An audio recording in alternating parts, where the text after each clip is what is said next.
Hello dear. तो आज के इस लेक्चर में हम लोग सीखेंगे टिल, अनटिल वर्सेस अनलेस के यूज के बारे में। ये तीन शब्द है जो बहुत ही इम्पोर्टेंट है और इंटरेस्टिंग भी है, क्योंकि अक्सर लोग इन तीनों के उपयोग में कंफ्यूज होते हैं और रैंडमली दे यूज करते हैं। तो हम लोग इस लेक्चर में इन तीनों के यूज को बहुत ही डिटेल्स में डिस्कस करेंगे और जानेंगे, और सही तरह से इन तीनों शब्दों को हम लोग आज के बाद सेंटेंस में लिखेंगे और बोलेंगे। तो सबसे पहला वाक्य है, तुम जब तक नहीं आओगे तब तक मैं तुम्हारा इंतज़ार करता रहूँगा।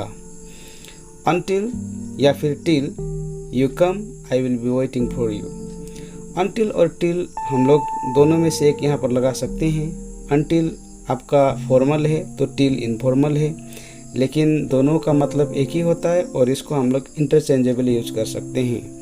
लेकिन फॉर्मल वे में अगर आपको बोलना है या फिर लिखना है तो अनटिल का यूज़ करना है। ओके, तो अनटिल या फिर till, you come I will be waiting for you. और अनटिल और टिल के बाद हम लोगों को प्रेजेंट इंडेफिनिट टेंस का यूज़ करना होता है। उसके बाद हम लोग फ्यूचर का यूज़ करते हैं। ओके, और वो सेंटेंस को देखकर होता है। अगर हम लोग पास्ट में बात कर रहे हैं तो पास्ट ही टाइप का हम लोगों को यूज़ करना होता है। और अनटिल जो है ये स्वयं एक नेगेटिव वर्ड है, तो इसके साथ हम लोग नोट नहीं लगा सकते हैं। सेकेंड वाक्य है, मेलिना जब तक मुझसे बात नहीं करेगी मैं यहाँ से नहीं जाऊँगा। I will not go from here until Melina talks to me, या फिर आप बोल सकते हो till Melina talks to me. अभी हम लोगों ने डिस्कस किया until we can use in a formal way, similarly till we can use in an informal way. तो हम लोग अनटिल या फिर टिल से भी शुरुआत कर सकते हैं सेंटेंस को, या फिर हम लोग इसको बीच में रख कर भी यूज़ कर सकते हैं। यहाँ पर कंफ्यूज होने का कोई बात नहीं है। जैसे कि पहले वाक्य में हम लोगों ने अनटिल से शुरू किया था, अब इस वक्त में अनटिल बीच में है, तो हम लोग कहीं पर भी इसको प्लेस कर सकते हैं। तो यहाँ पर है अब तीसरा वाक्य, तुम वोट नहीं कर सकते जब तक तुम्हारा उम्र 18 वर्ष नहीं होगा। You can't vote unless you are not 18 years old. You can't vote unless you are not 18 years old. अब यहाँ पर हम लोगों ने अनटिल और टिल का यूज़ नहीं किया है, वेरेज हम लोगों ने यहाँ पर अनलेस का यूज़ किया है, क्योंकि इस वाक्य में हम लोगों को अनलेस ही लगाना है। अनटिल और टिल का यूज़ हम लोग नहीं कर सकते हैं। तो इन तीनों वाक्य में देखा हम लोगों ने अनटिल, टिल और अनलेस के यूज़ के बारे में। तो थोड़ा थोड़ा कन्फ्यूज़न आपको हुआ होगा, तो अब हम लोग इसको क्लियर करने जा रहे हैं। तो सबसे पहले हम लोग जानेंगे अनटिल के यूज़ के बारे में। तो अनटिल का डेफिनेशन क्या है इसका, it is use to denote time. Until का यूज़ हम लोग समय को बताने के लिए करते हैं। जैसे कि यहाँ पर मैंने लिखा है, समय को बताने के लिए इसका उपयोग किया जाता है। जब भी समय का बात होता है, कब तक, जब तक, जो समय आपका फिक्स ना हो और जो फिक्स्ड हो लेकिन उसके लिए कुछ समय लग रहा हो, तो इस अवस्था में जब भी हम लोगों को बोलना होता है तो टिल और अनटिल लगाकर हम लोग बोल सकते हैं। अनटिल आपका फॉर्मल है और टिल आपका इनफॉर्मल है। तो सबसे पहला वाक्य है, जब तक तोड़ेंगे नहीं तब तक छोड़ेंगे नहीं। अब यहाँ पर क्या है, तोड़ने वाला बात क्या है, बहुत समय लग सकता है या फिर इसको एक दिन भी समय लग सकता है, मतलब कोई फिक्स्ड ही नहीं है। ओके, तो इस अवस्था में हम लोग अनलेस का यूज़ नहीं कर सकते हैं। इस अवस्था में हम लोगों को अनटिल या फिर टिल का यूज़ करना होता है। जब तक तोड़ेंगे नहीं तब तक छोड़ेंगे नहीं। टिल आई ब्रेक इट, या फिर until I break it I will not leave. अभी मैंने डिस्कस किया, टिल हो, अनटिल हो या फिर अनलेस हो, जब भी हम लोग यह यूज़ करते हैं तो उसके साथ हम लोगों को अगर वर्तमान में बात हो रहा है तो इंडेफिनिट टेंस का यूज़ करना होता है। और अनटिल और अनलेस दोनों एक नेगेटिव स्वयं में वर्ड है। दूसरा एग्जाम्पल है, मैंने उसको तब तक समझाया जब तक उसने नहीं समझा। अब ये जो वाक्य है ये पास्ट टेंस है, मतलब ये पूर्व में, भूतकाल में बोला हुआ ये वाक्य है। तो इसका जो ट्रांसलेशन होगा वो भी आपका पास्ट टेंस में ही होगा। I made him understand until या फिर टिल ही अंडरस्टूड। मैंने उसको तब तक समझाया जब तक उसने नहीं समझा। अब यहाँ पर भी समय लगा, मैंने उसे बहुत समय तक समझाया, तो इस अवस्था में हम लोग को टिल या फिर अनटिल यूज़ करना होता है। I made him understand until या फिर टिल ही अंडरस्टूड। जब तक मैंने नहीं सीखा तब तक कोशिश करता रहा। अब ये भी आपका पास्ट टेंस में ही है।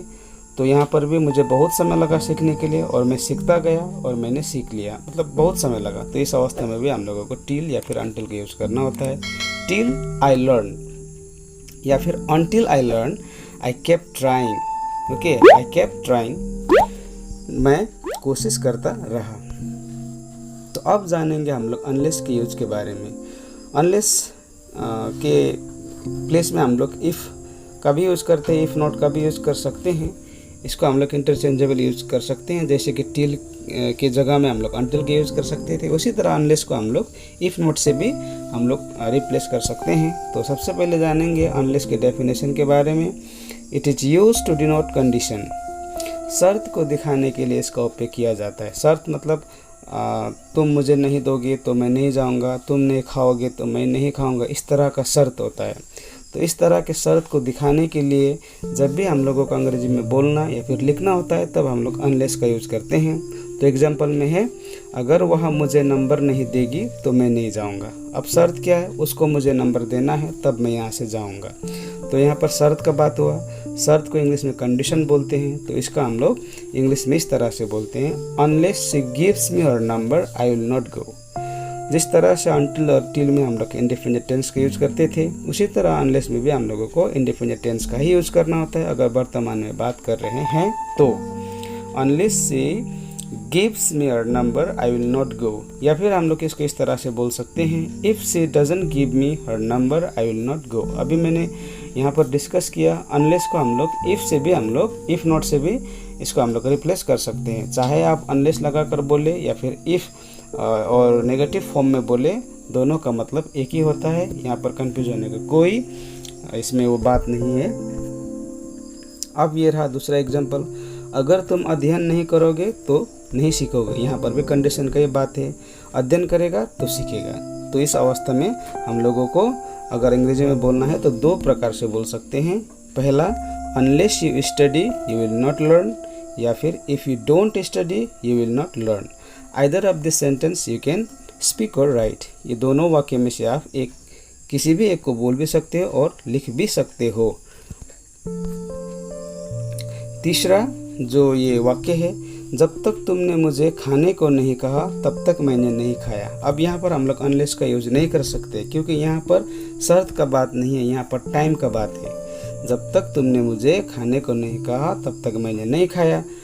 आई did not eat until you asked me to eat, या फिर I did not eat till you asked me to eat. यहाँ पर अनलेस का यूज हम लोग नहीं कर सकते because here we do not see any sort of condition in this sentence. यदि तुम झुकोगे नहीं मैं नहीं जाएगा। अब यहाँ पर कंडीशन है, झुकेगा तो मैं जाऊँगा, तुम नहीं झुकोगे तो मैं नहीं जाऊँगा। अब ये कंडीशन है, तो यहाँ पर हम लोगों को अनलेस का यूज़ करना है। आई will not go unless you capitulate. Capitulate का मतलब होता है झुकना, या फिर आप बोल सकते हो I will not go if you don't capitulate. अभी हम लोगों ने डिस्कस किया either we can use unless और if with negative sense. Okay, so both are same. That means we can speak this sentence interchangeably. We don't have to be any sort of confused here in the use of this sentence. अब मैंने यहाँ पर exercise के लिए 4 वाक्य लिया है। आपको टेस्ट करना है वाकई में आपने समझा है या नहीं इस लेक्चर को, क्योंकि बहुत ही ये इंटरेस्टिंग एक टॉपिक है। क्योंकि लोग अनटिल, टिल और अनलेस को लेकर बहुत कंफ्यूज होते हैं और इसको बहुत रैंडमली यूज़ करते हैं। और मैंने यहाँ पर बहुत एफर्ट डाला है आपको समझाने के लिए बहुत ही सरल भाषा में। मैं उम्मीद करता हूँ कि यह जो लेक्चर है यह आपके लिए फ्रूटफुल साबित रहा होगा। अगर आपको यह मेरा कोशिश अच्छा लग रहा है तो लाइक, शेयर और सब्सक्राइब तो बनता है। और मेरे चैनल पर मैंने इस तरह के बहुत सारे वीडियो को अपलोड किया है, आप प्लेलिस्ट में जाकर उसको देख सकते हो। तो एक्सरसाइज जो 4 वाक्य मैंने लिया है यहाँ पर, आपको इसको ट्रांसलेट करना है और कमेंट बॉक्स में देना है, ताकि मुझे पता चले कि मेरा कोशिश आपको फ़ायदा दे रहा है या नहीं। तो सबसे पहला वाक्य है, जब तक आप पढ़ नहीं लेते आप पास नहीं हो सकते।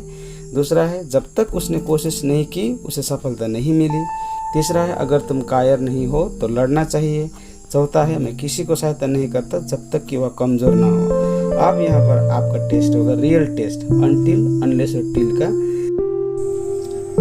Alright, that's all for today's lecture. See you in another video. Till then, keep learning, practicing, and yes, don't forget to subscribe to my channel and press the bell icon to receive the notification of my upcoming videos. मेरे channel पर बने रहने के लिए आपको नीचे दिए गए सब्सक्राइब बटन को प्रेस करना है, ताकि मैं जब भी अपने चैनल पर वीडियो को अपलोड करूं उसका नोटिफिकेशन आपको मिले और उस वीडियो से आप फायदा उठा पाए।